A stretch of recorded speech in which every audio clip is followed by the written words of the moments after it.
सो hello friend, तो welcome back to on your YouTube channel the blogger computer skills. तो हमारी software engineering की एक ट्यूटोरियल चल रही है जिसके अंदर हम आज की वीडियो में पढ़ने वाले हैं स्पाइरल मॉडल के बारे में। तो स्पाइरल मॉडल के बारे में पढ़ने से पहले आपने अब तक मेरे चैनल को सब्सक्राइब नहीं किया तो सब्सक्राइब जरूर कर दीजिएगा ताकि आने वाली वीडियो की नोटिफिकेशन आपको मिल सके।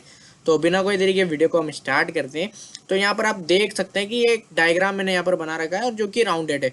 तो जहाँ पर भी आपको एक तो रिस्क का नाम दिखे, किसका नाम दिखे, सबसे पहले आपको जहां पर भी रिस्क का नाम दिख जाता है तो वहां पर हम यूज करते हैं हमारे स्पाइरल मॉडल को। तो स्पाइरल मॉडल क्या होता है, एक लूप की तरह चलता है। ये भी नॉर्मली जैसे हम दूसरे मॉडल्स को पढ़ रहे थे उसी तरह है। जैसे कि मैं आपको थोड़ा सा एक्सप्लेन करता हूँ अच्छे से डायग्राम के थ्रू। अब तो यहाँ पर हम सबसे पहले क्या करते हैं कि जो भी हमारा कस्टमर है उसकी हम यहाँ पर रिक्वायरमेंट वगैरह ले लेते हैं कि भाई साहब आपको क्या चाहिए वगैरह वगैरह सारी चीज़ें।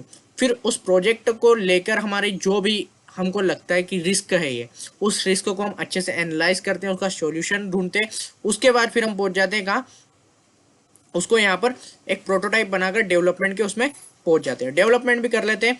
उसके बाद हम क्या करते हैं, हमारे कस्टमर को हम वो दिखाते हैं हमारा प्रोजेक्ट कि भाई साहब आपको प्रोजेक्ट कैसा लग रहा है, ये इसमें कोई गलती लग रही है या कुछ और आप आपका फीडबैक देना चाहें तो वो सारी चीज़ें हम यहाँ पर जानने पहुंच जाते हैं। अगर कस्टमर इसमें हमको कोई फीडबैक देता है तो ये वापस से हमारा पूरा लूप चलने लग जाता है, जो कि आपको इस स्पाइरल में दिख रहा होगा, इस डायग्राम में दिख रहा होगा। तो वरना कोई फीडबैक हमारा कस्टमर नहीं देता है तो हमारा जो प्रोजेक्ट का आगे का काम रहता है वो चलता रहता है। और अगर किसी कस्टमर ने या कोई मैनेजर है आपका तो उसको भी कुछ लगता है कि इसमें ये फीडबैक की ज़रूरत है, ये कुछ चेंजेस की ज़रूरत है, तो उसे देकर ये लूप के थ्रू वापस हमें हमारा काम वापस से करना पड़ता है स्पाइरल मॉडल के अंदर। तो ये होता है हमारा स्पाइरल मॉडल। अब इसके बात कर लेते हैं हम एडवांटेजेस के बारे में। तो एडवांटेज क्या होते हैं इसके, तो एडवांटेज होता है सबसे पहला कि हम रिस्क को बहुत ही आसानी से हैंडल कर सकते हैं और अच्छी तरीके से यहाँ पर हम हैंडल कर सकते हैं, क्योंकि हमें पहले से ही हम देख लेते हैं कि हमारे प्रोजेक्ट में कोई ये रिस्क लग रही है, ये बग लग रहा है, तो बाद में जाकर ये दिक्कत नहीं रहती, उसका सोल्यूशन हम पहले ही कर लेते हैं। और लार्ज प्रोजेक्ट के लिए तो बहुत ही अच्छा रहता है, क्योंकि जितना बड़ा प्रोजेक्ट होगा उतनी ज़्यादा उसमें रिस्क रहने की रिस्क रह सकती है, इसलिए लार्ज प्रोजेक्ट के लिए ये बहुत ही अच्छे से काम करता है और कस्टमर बहुत अच्छे से सेटिस्फाई हो जाता है, क्योंकि यार उसे कोई बग वगैरह नहीं मिलता है, कोई दिक्कत नहीं आती, कोई रिस्क नहीं लगता। हम पहले से ही सभी चीज़ों का ध्यान रख लेते हैं तो हमारा कस्टमर बहुत ही हैप्पी हो जाता है।